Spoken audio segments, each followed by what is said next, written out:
Hey everybody, welcome back to the new episode of A Better Way with Kirsten Kimura podcast. Today's episode is going to be amazing. I already know this, even though we haven't even started it, but we're going to talk about alcohol-free living. And my guest today is Stacy Miller. Hi, Stacy. Hi, how are you? I'm doing really good. I'm so excited that you're here. I truly want to talk about this. This is fun. I can't wait to have this conversation and just open up, a conversation with everybody. I think that's the most important thing. Yes. Okay, let's do this. So, why don't you first tell us who you are and what you do? Yeah, so my name is Stacy Miller. I live in North Carolina, and this coming up May, I will be 11 years alcohol free. So I have an intentional wellness business where I coach women to replace alcohol for a better life, pretty much. And that can be from A to Z. That can be for the health of it.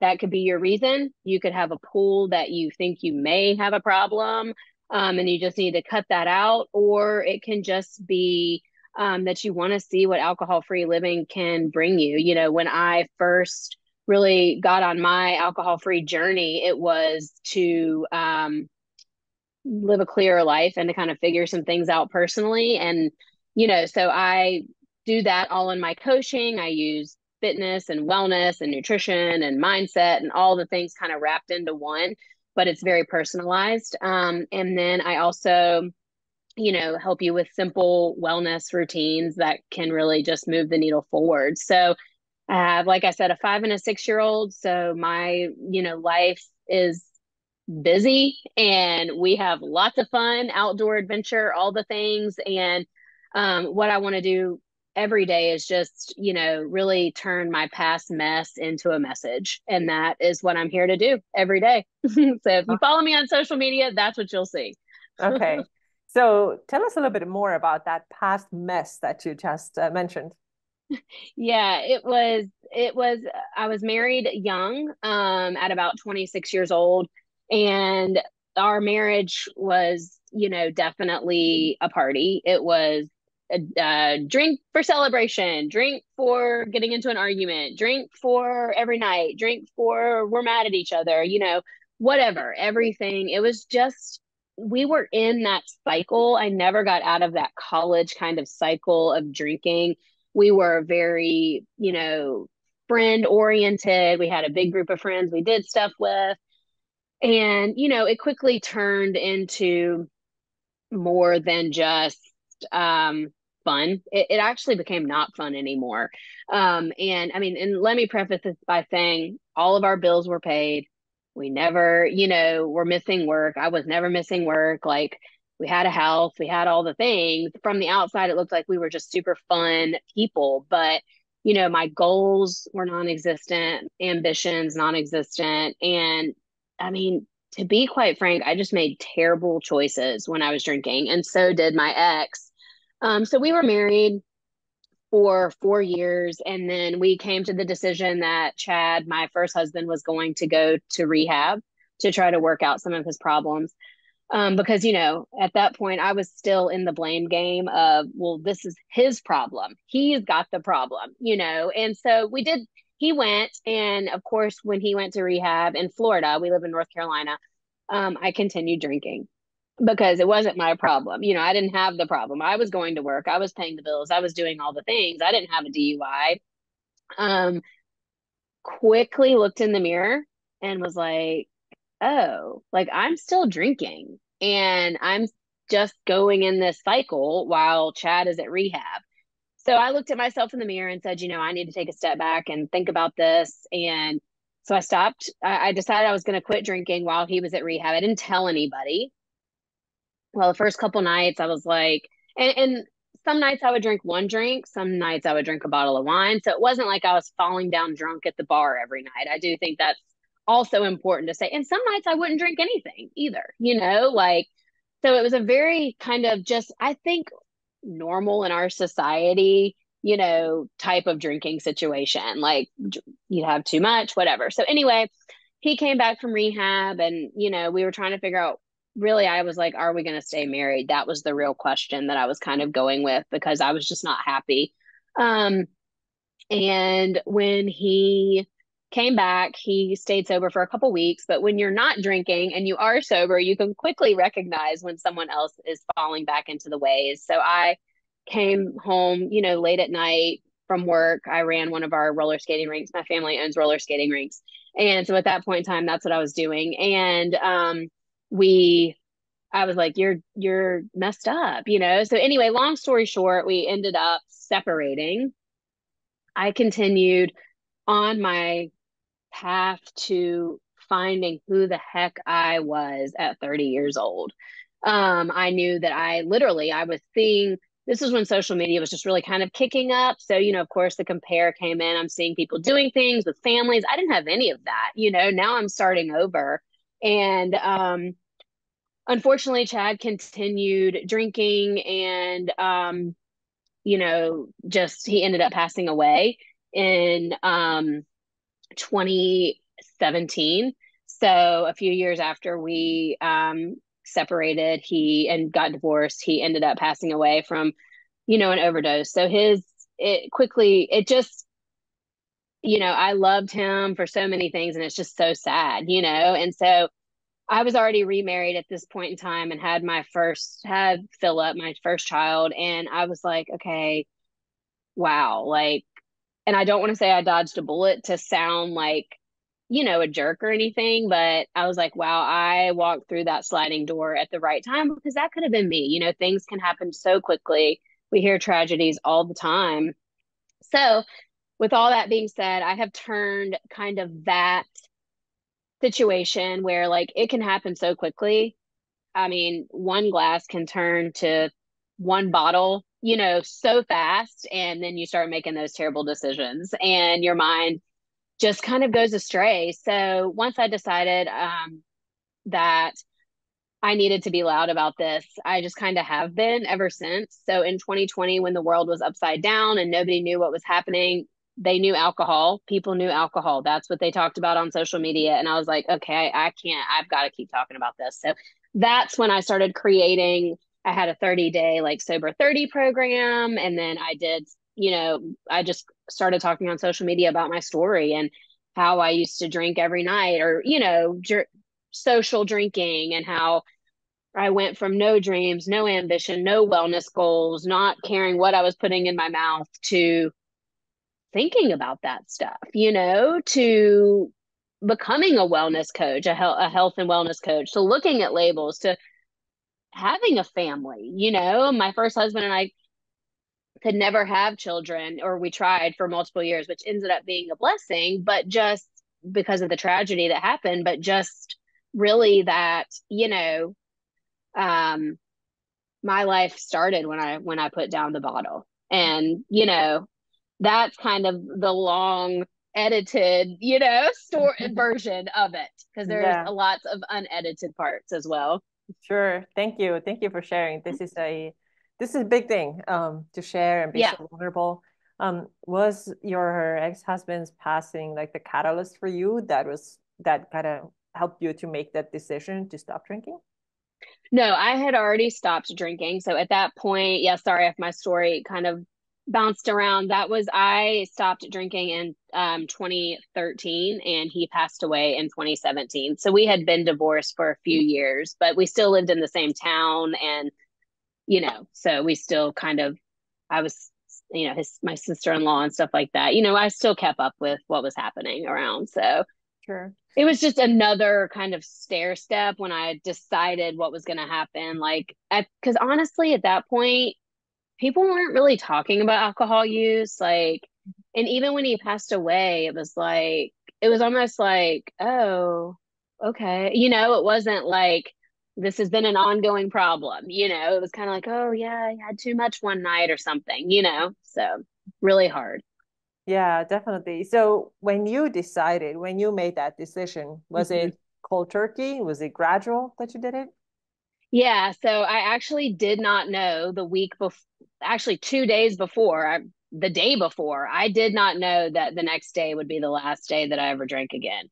Mhm. It wasn't really premeditated. It was kind of one of those hit you in the face moments. And yeah, once I set my mind to it, I was like, I can't do this anymore. And it's been such an evolution of a wellness journey too. Like I think that that's really the tipping point of when it's kind of started for me, the a wellness journey. But yeah, it was I stopped, and there was times when I would say, oh, well, I'm not going to drink this week, and then I would end up drinking, so I'd not drink for a couple days. We've all probably said those promises to ourselves, or at least I did a lot of times, and continued to go back on them. So I say that that was really the beginning of my alcohol free, like my sober curious, as people say now. Sober curious is trending, and I love that it's trending. I want everyone to think about it. Sober curious movement, if you go to hashtag that, I mean, it's got 600,000 hashtags. So that just makes me above and beyond the moon. But really, when I knew like I have to decide what's going to happen in this marriage because I need to move forward, that was when I was like, I cannot do this with the foggy brain that I've got from alcohol, that haze that kind of is always over you when you constantly have alcohol in your system. And even if I wasn't drinking for 2 days, the alcohol might have just left my system or is still kind of in my system, because it takes so long to go out of your system. Poor sleep, all that was just affecting it was just brain fog. Mm. Did you realize though, when you were still drinking, that you do have brain fog, that you do have poor sleep, or did they seem pretty normal to you? And later on, when you were not drinking anymore, realize how much better it can be? How did that? Absolutely. Yeah, you don't see it for 1 second when you're in it. And I mean, I have women tell me all the time, like, oh, I don't get hungover. Or, I used to even say, oh, I slept great last night. I'm like, no, Stace, that was like a, 4 vodka pass out. Like you were not sleeping great. But yes, I did not recognize, and it took a while, but I did not recognize for 1 second that I was in that type of, it was just, you're on that hamster wheel. You just go, go, go. Mm-hmm. Yeah, So it was, I definitely did not recognize it. yeah, I'm taking some notes here because there's like some little things that I want to come back to. Great. Okay, so let's say somebody's listening to this now and they're like, yeah, Stacy, like you had a messed up marriage, Right. things went really badly for your ex, but things are not so bad for me, Mhm. why would I have to stop, or do I have to stop?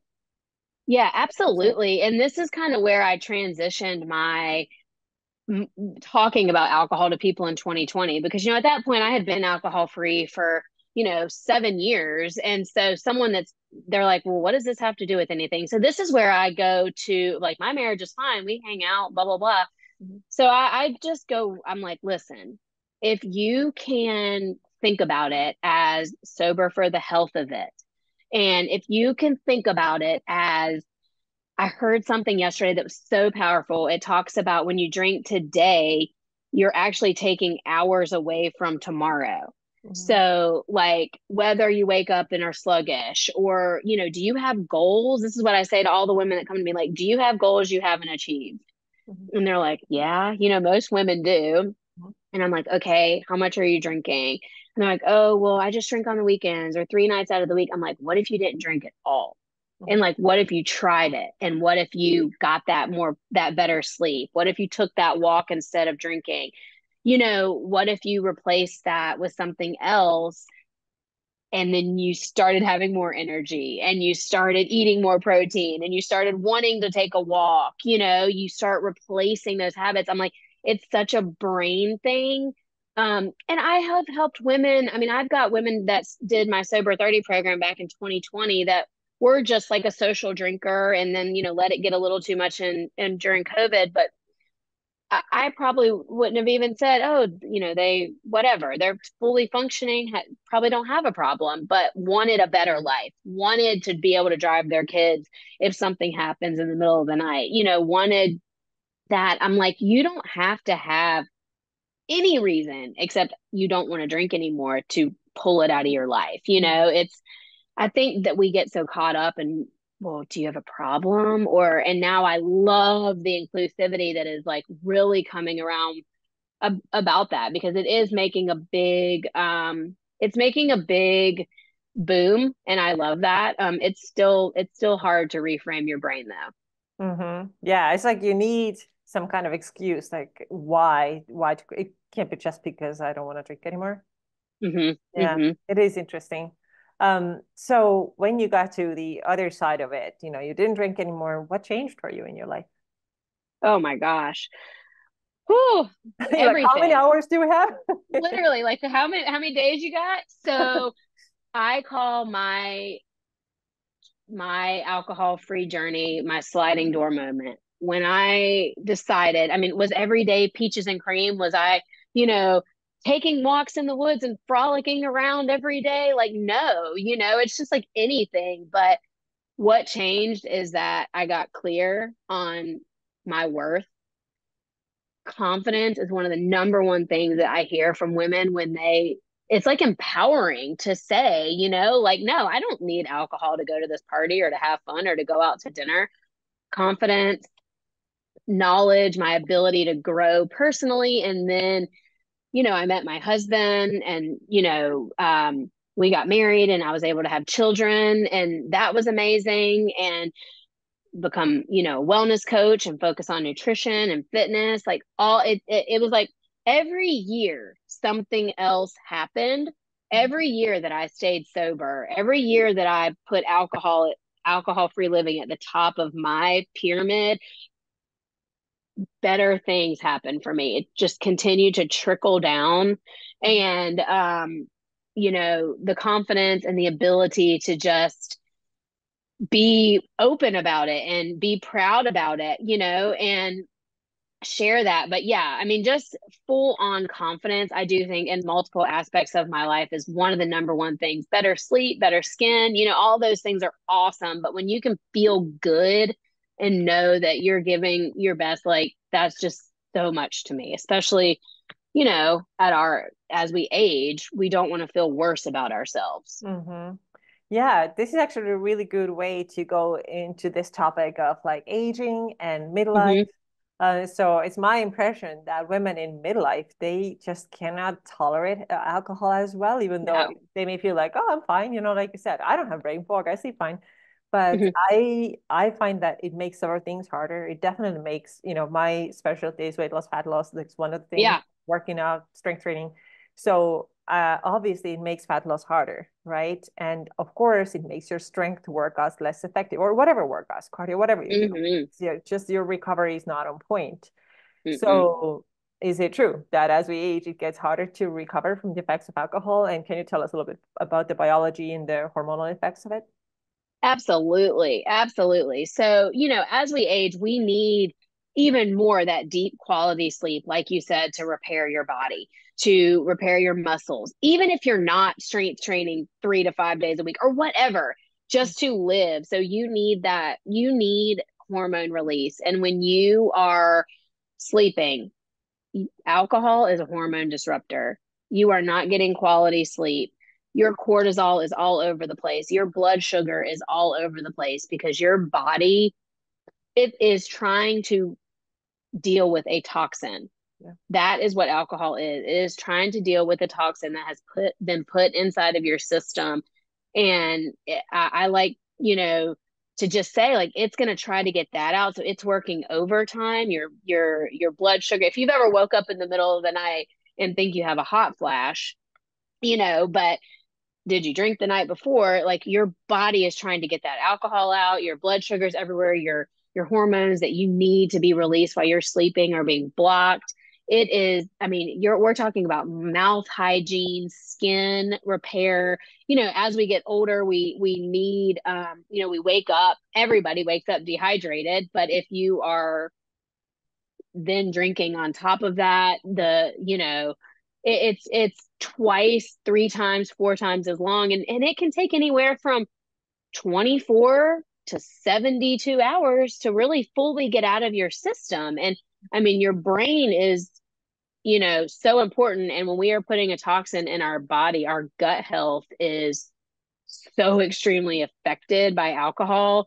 And when your gut health is disrupted, oh my gosh, your brain is disrupted, and I always say, and you always find that crappy pizza or something that's in the back of the freezer after you've been, drinking that you wouldn't normally eat. So you know what I mean? The Yeah. foods that you're putting in your body. So it's just so interesting how it affects so many different aspects. Mm-hmm. Oh, the food part is big. I definitely Oh, remember, younger when I was also like drinking a lot more. Just like yeah. midnight or like 2 a.m., greasy, oily, whatever crap you could find, just eat it. Anything, Uh-huh. anything, you know? I Yeah. mean, it's amazing. So somebody might say now, okay, I have a fat loss goal. I'm tracking all my calories. I'm making my wine fit. It fits in Yeah. my calories, fits in my macros. So what's the problem here? So coming back Yeah. to, nutrient absorption and these types of things. Yeah. Yeah, totally. It's blocking the nutrient absorption. And here's the other thing that I think is super interesting. You're tracking in your alcohol, but are you actually tracking in the right amount? What I used to find with my clients is that no one is actually drinking what a portion size of wine is. Like, for me, a portion of wine would have been, a 16-ounce glass. I mean, but truly, Yeah. you know what I mean? Like the Mhm. portion sizes are usually not accurate Yeah. with that when most people aren't taking the food scale to their, bar and drinking and measuring the wine or the drinks and the sugary drinks and all of that. So the problem is that, yes, you might be fitting it in your macros, but everything else is being stressed. Mhm. And another problem is you're trading actual nutrients, satiating ingredients for nothing. Yeah. I mean, there's no nutritional value. And I've heard people say, oh, well, antioxidants, blah, blah. I'm like, go eat some blueberries. Like Yeah, let's, I agree. let's get some fiber. Let's do something right. So yeah, it's that argument I think is the nutritional value I think is really being done well, being put out there by other people like that are like, okay, let's talk about the facts about this. Hmm. Yeah, it's definitely a myth that you have to drink red wine in order to help your heart health or getting those Oh, antioxidants. Like right. this is just not true. It's an excuse. If you want to drink, okay, if you want to drink, then at least be honest. But this is not the reason why you're drinking. Right. To Right. help your heart. But be, No. be honest then about like why you are drinking. Mm-hmm. Yeah, and the other thing I think is the liver health too, right? If you don't detox, and obviously it makes it a lot harder to detox, then your overall body's gonna be in trouble, depending on how much you Absolutely. drink. Hmm. Everything's going to be slowed. And you talked about strength training, and I think this is so interesting, the ability to lift heavy and get your moves um slow. Like I know that I've had clients in the past that are like, oh yeah, I mean, and they are honest, like, oh yeah, I drank last night and I just pumped the workout out. I'm like, you should have just gone on a walk or done, you know what I mean? Because one, you might get hurt.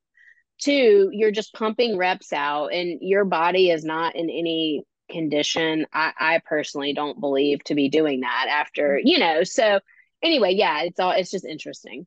Yeah, I wouldn't mess with weights, to be honest. If you even feel like slightest bit that you still have some alcohol in you, I mean, this is like a danger, Right. could be dangerous thing. You're right. Go for a run or walk if you want to do something, but weights might be a little too dangerous because of the balance and weights and all that. Exactly. Yeah.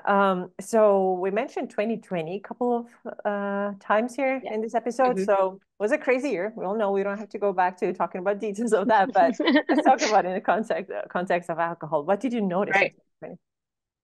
Yeah. So the increase of alcohol for women was like something like 472%. I mean, it was something Oh, insane.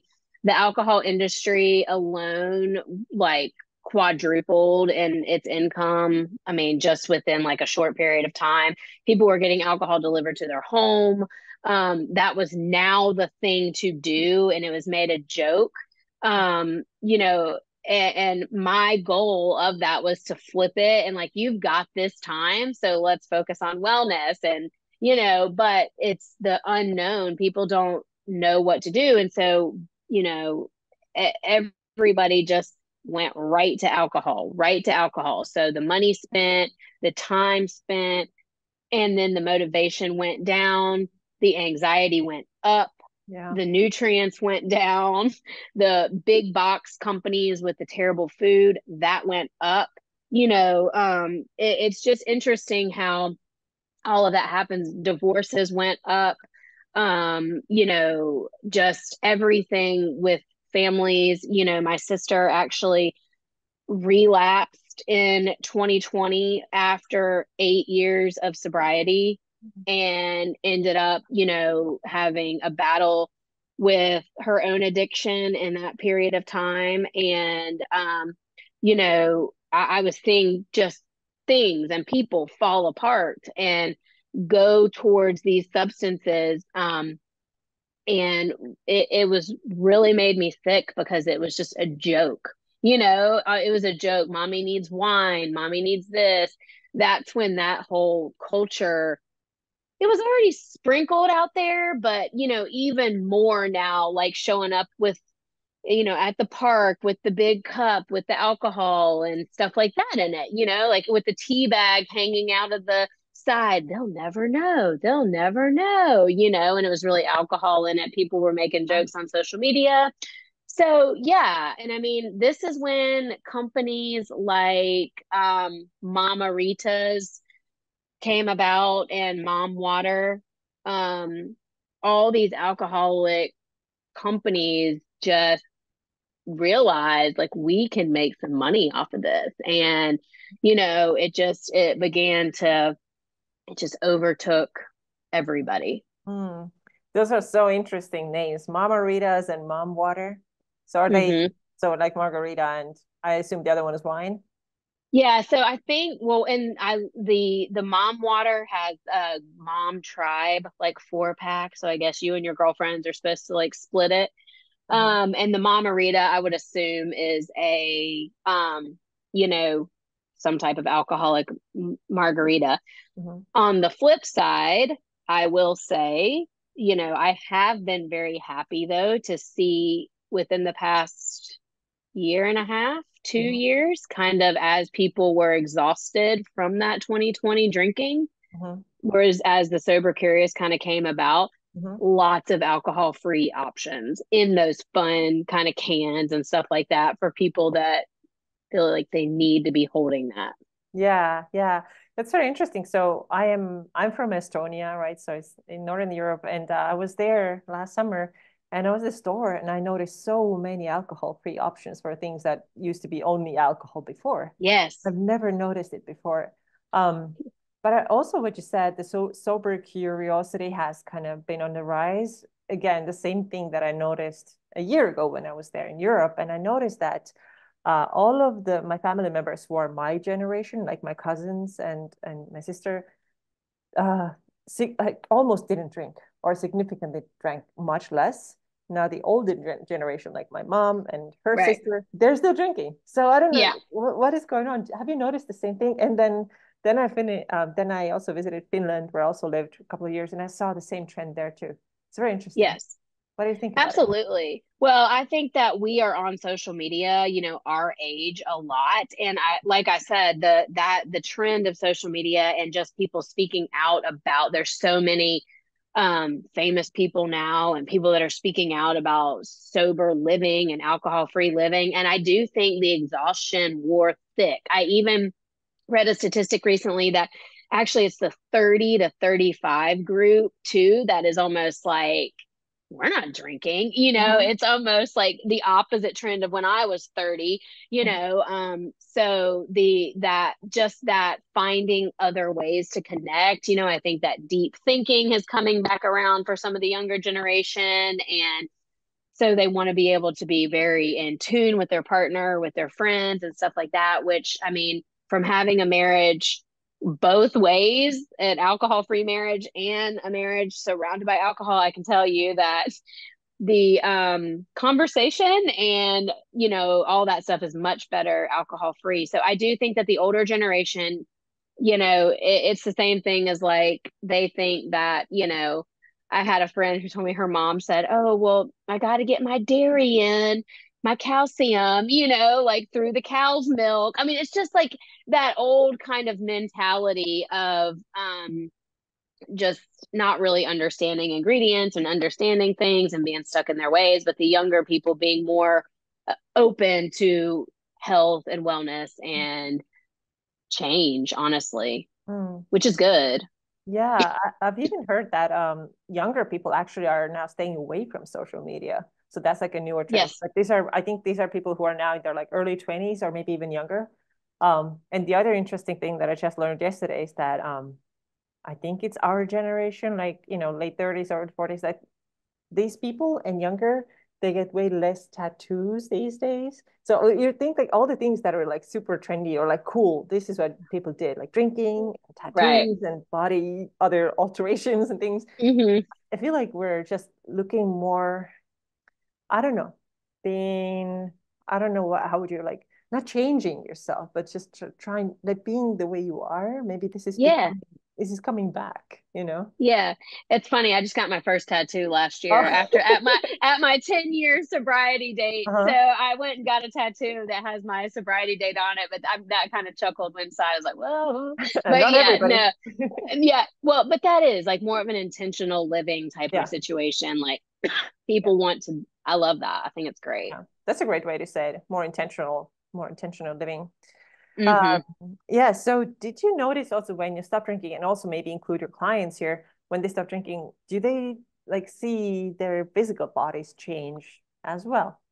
Oh yeah. I mean, I definitely have coached tons of women that were then more intentional about their workouts, were able to have fat loss, had been at a plateau, what they like to call, because they maybe would have started tracking and then never finished for the day. And then, that's when so excuse me, when you're more intentional with that, when you're not hazed over, definitely the ability to walk more, be more, get more movement. I always told my clients like day one or two of um working with them is like, okay, how many walks did you take today? Like we got to set the timers, we got to be intentional with this. Like this is going to help you move, and the more you move, the better you feel. The less you're going to want to excuse me, drink more.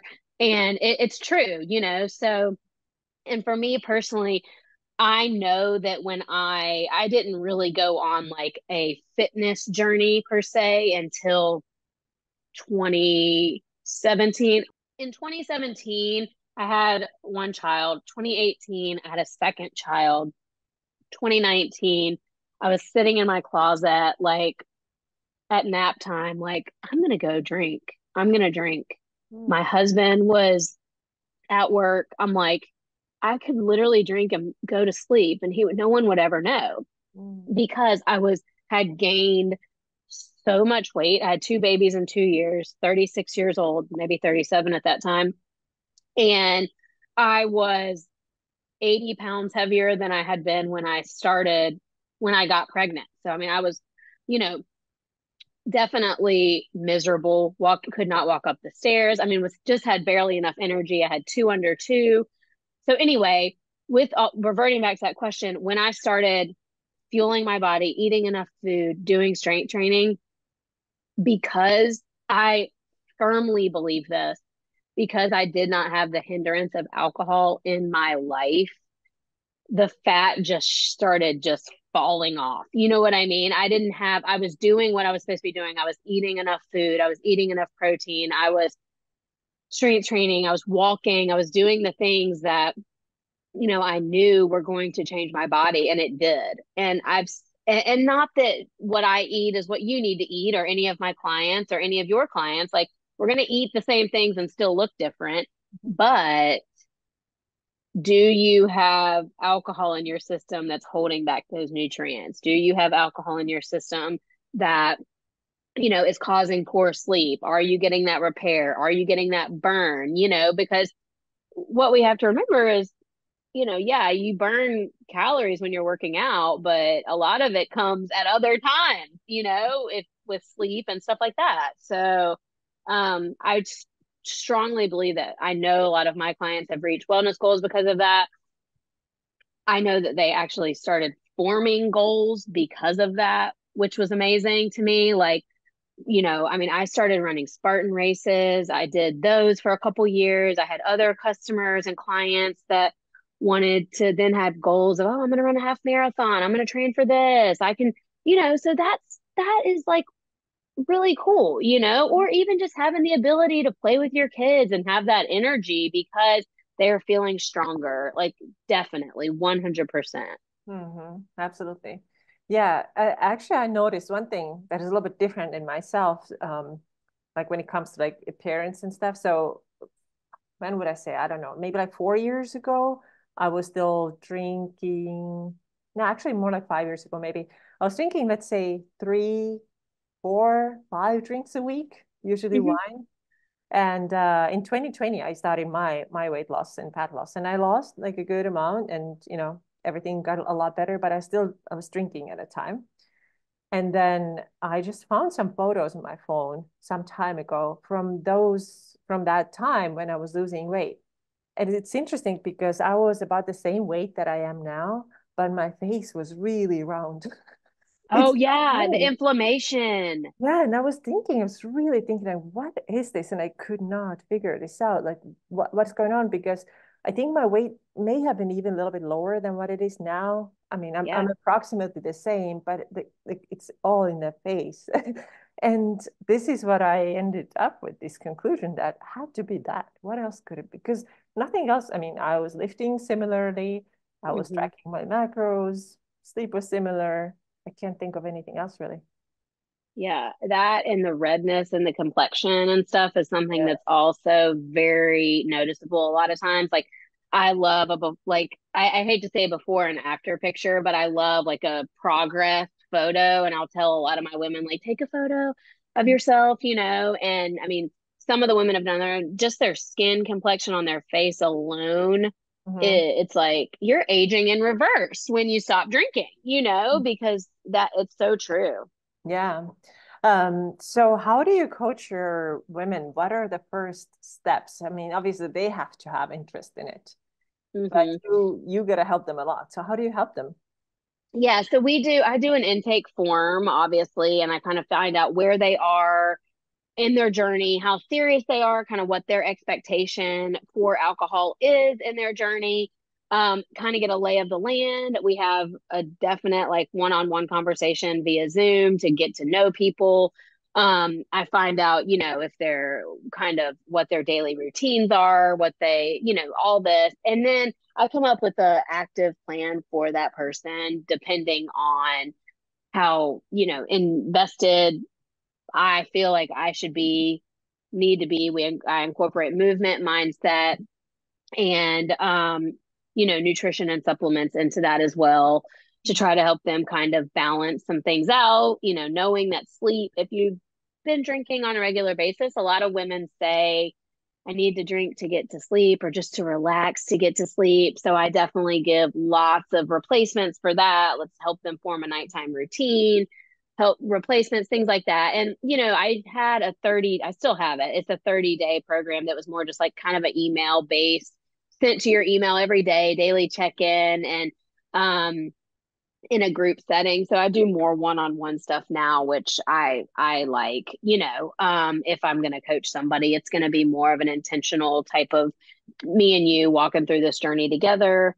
Yeah. Um, and then I'll say, I need you to, get some inpatient support or we can do this together, so I'm very honest with saying like, I can't help you with medical detox or anything like that, but I can help reframe your brain around alcohol through, I like to say through intentional wellness, through I like replace alcohol with movement, mindset, and lifestyle changes. Hmm. And then it's always important to see where the spouse or your partner is in that if you have one, because that can sometimes be hard also. Yeah, definitely. That kind of support is so important to have. Definitely. Yeah. What about social situations? I would imagine that people struggle in those a lot. How do I not drink now? Like, do you have tips for them what to tell people? Like, I mean, we talked about Yeah. it. You don't have to justify anything, but I'm sure this still comes up. It is, especially, I just had someone recently tell me that they were booked for a vacation with a friend, a couple's trip, and they recently told this other couple, like, the trip's booked, but like, we're not drinking. And Hmm. the couple was like, well, what do you mean? Like, we've booked this trip together, so they're going to go and enjoy the trip. But the point is that absolutely, I say go into it with a power statement. And so a power statement to me is I've got to work early in the morning. You go into it with sheer confidence, what you are saying, or I'm Yeah. taking a break from alcohol and I feel awesome because of it, or I've got some wellness goals I'm trying to achieve. and I also help people come up with those. And I've got some reels and stuff about those things that people that are, just for the average person after a business meeting. Well, I go and drink with my, coworkers every night. And you just say, listen, I need more sleep. And since I've stopped drinking, I am sleeping awesome. Things like that, just that confidence Yeah. really gives you the empowerment a lot of time you need. And go in if it's a situation like a house party or something, take a 4-pack of alcohol-free drinks or a 2-pack. There's a lot of them out there now that aren't full of sugar, or bring your own. I mean, I'm the girl that brought my own shrimp to a hike one time with a group of friends. So I'm not scared to bring anything. My husband's like, "You're eating a bag of shrimp?" I'm like, "I sure am. I need some protein." But, so a lot of people are nervous with that though. But I'm like, you are more worried about it than they are. I promise. And that's where we have to think about it is like, really, if someone cares that you're not drinking at this point, that's more their issue than yours. So if you need to get past that and talk about the benefits and the confidence, and that's what I always try to say. I'm like, you're not losing anything.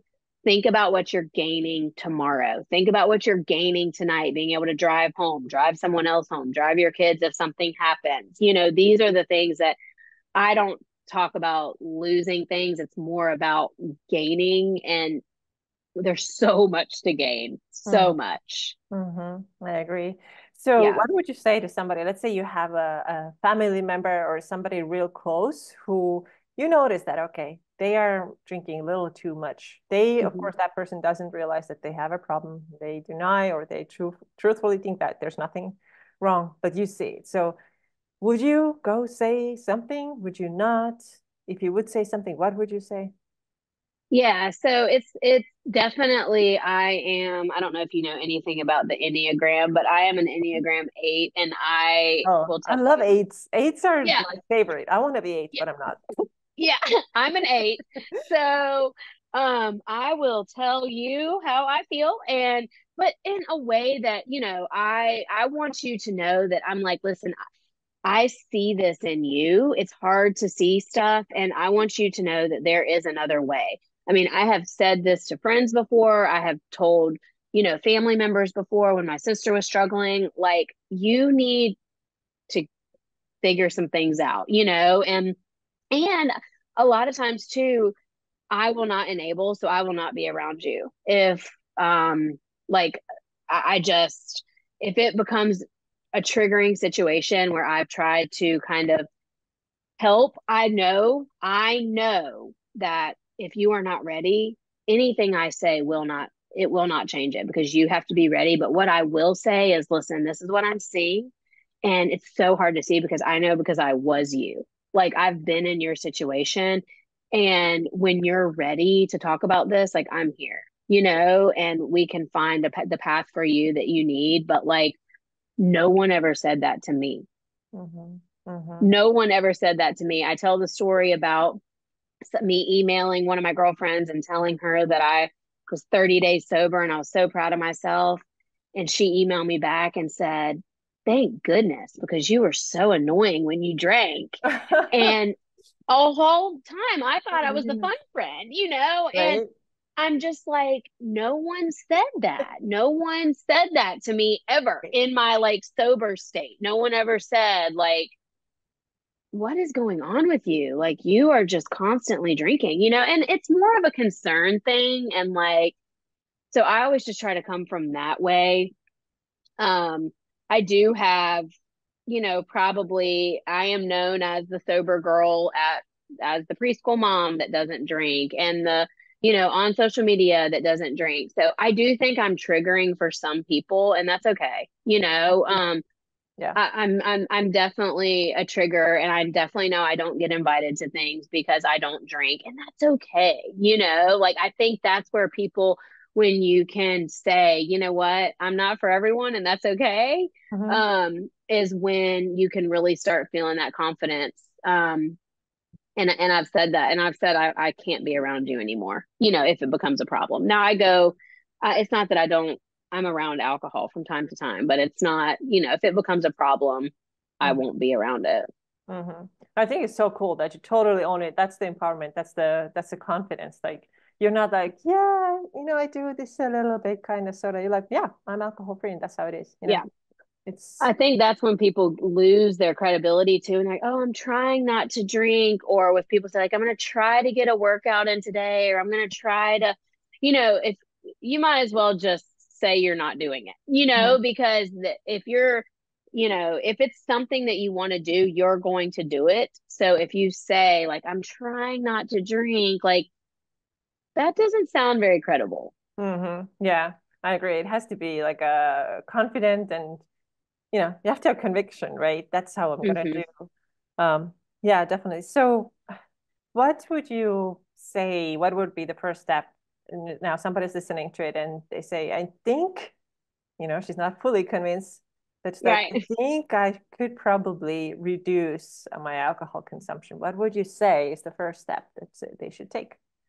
Yeah, I mean, I would always say reach out to an accountability buddy or someone like me that can give you some tips. My first thing would say, what's your trigger every night? Is it when you come home from work and you pour a glass of wine making dinner for your family? Let's have a replacement in Mm, place for that right now. Like we're going to talk about, oh, well, Stacy, it's, 8 in the morning. Right. We're talking about what you're going to drink at 5 o'clock tonight because you've just told me that's the first drink you have, that ritual of pouring in. So mm, we've got to start retraining the brain.